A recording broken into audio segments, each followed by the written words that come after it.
пожалуйста, кто знает, умеет разговаривать на коми-языке?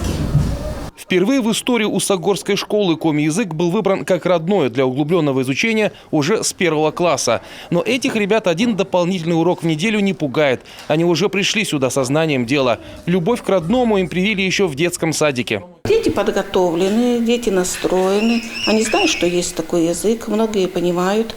Есть ребята, которые уже разговаривают, общаются с бабушками, с дедушками. И самое главное, что родители поддерживают. Татьяна Пантелеймоновна рада, что теперь есть возможность дать больше знаний, а главное тому, что инициативу поддержали родители первоклашек. Ведь от них тоже зависит, будут ли дети знать родной язык и общаться на нем.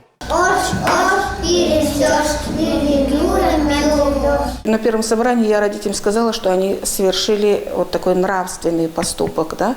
Когда все отрицается, говорится, что язык этот уже не нужен, язык почти мертвый.